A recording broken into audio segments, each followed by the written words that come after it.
Good afternoon, everyone. Good afternoon.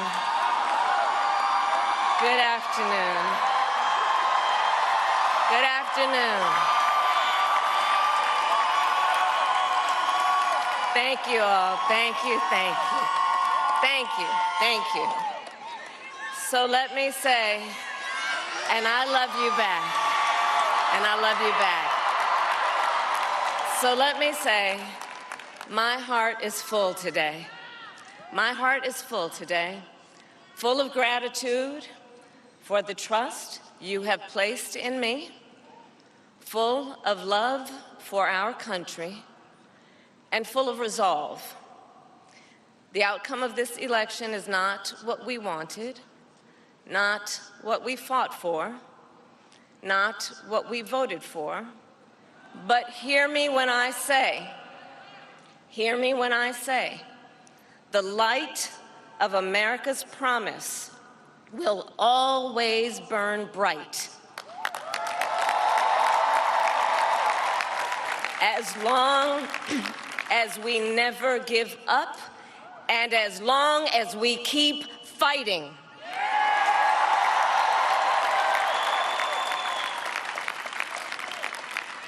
To my beloved Doug and our family, I love you so very much. To President Biden and Dr. Biden, thank you for your faith and support. To Governor Walz and the Walz family, I know your service to our nation will continue. And to my extraordinary team, to the volunteers who gave so much of themselves, to the poll workers and the local election officials, I thank you all. Look, I am so proud of the race we ran, and the way we ran it, Over the 107 days of this campaign, we have been intentional about building community and building coalitions, bringing people together from every walk of life and background, united by love of country with enthusiasm and joy in our fight for America's future.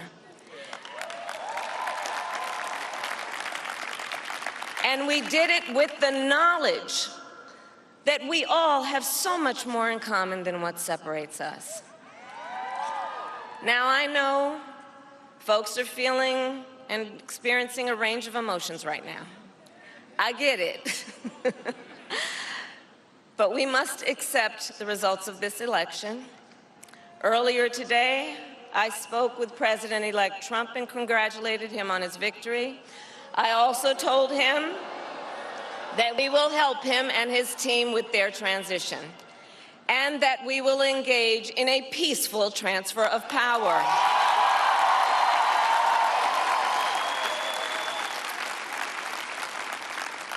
A fundamental principle of American democracy is that when we lose an election, we accept the results. That principle, as much as any other, distinguishes democracy from monarchy or tyranny. And anyone who seeks the public trust must honor it. At the same time, in our nation, we owe loyalty not to a president or a party, but to the Constitution of the United States.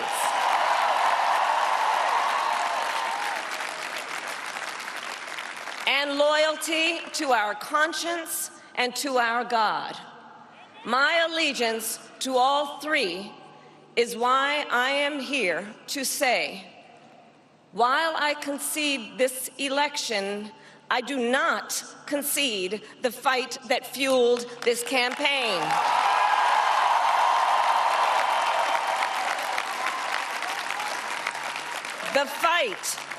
The fight for freedom, for opportunity, for fairness, and the dignity of all people. A fight for the ideals at the heart of our nation. the ideals that reflect America at our best.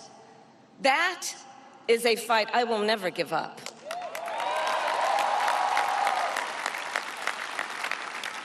I will never give up the fight for a future where Americans can pursue their dreams, ambitions, and aspirations, where the women of America have the freedom to make decisions about their own body and not have their government telling them what to do. We will never give up the fight to protect our schools and our streets from gun violence. And America, we will never give up the fight for our democracy, for the rule of law, for equal justice, and for the sacred idea that every one of us, no matter who we are or where we start out, has certain fundamental rights and freedoms that must be respected and upheld.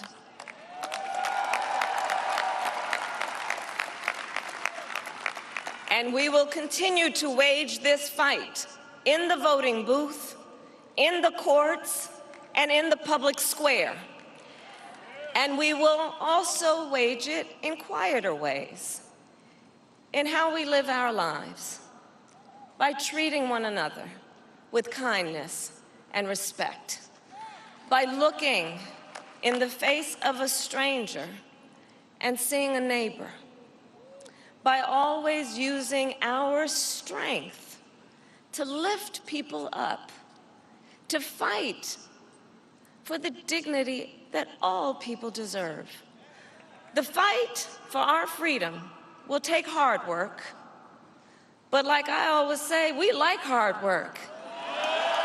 Hard work is good work. Hard work can be joyful work. And the fight for our country is always worth it. It is always worth it.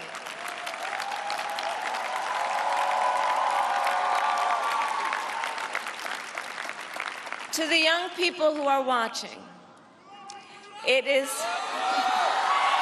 I love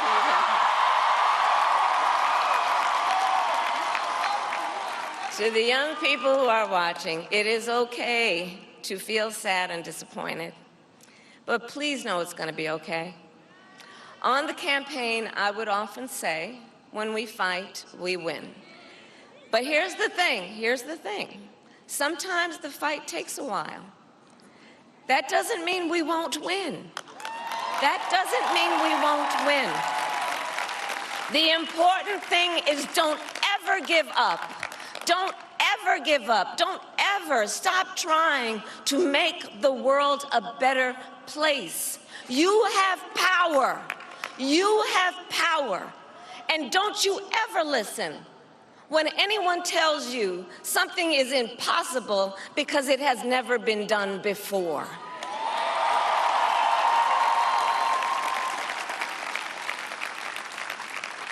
You have the capacity to do extraordinary good in the world.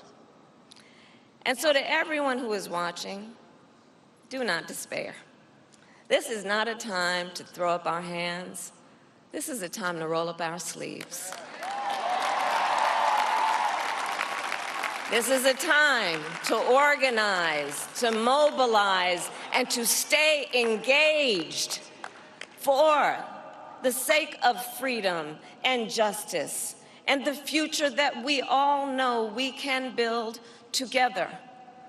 Look, many of you know I started out as a prosecutor, and throughout my career, I saw people at some of the worst times in their lives. People who had suffered great harm and great pain, and yet found within themselves the strength and the courage and the resolve to take the stand, to take a stand, to fight for justice, to fight for themselves, to fight for others. So let their courage be our inspiration. Let their determination be our charge. And I'll close with this. There's an adage an historian once called a law of history, true of every society across the ages. The adage is, only when it is dark enough can you see the stars. I know many people feel like we are entering a dark time, but for the benefit of us all, I hope that is not the case. But here's the thing, America, if it is, let us fill the sky with the light of a brilliant, brilliant billion of stars. The light of optimism, of faith, of truth, and service.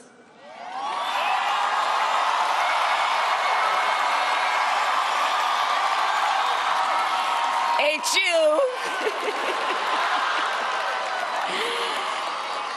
And may that work guide us, even in the face of setbacks, toward the extraordinary promise of the United States of America. I thank you all. May God bless you, and may God bless the United States of America. I thank you all.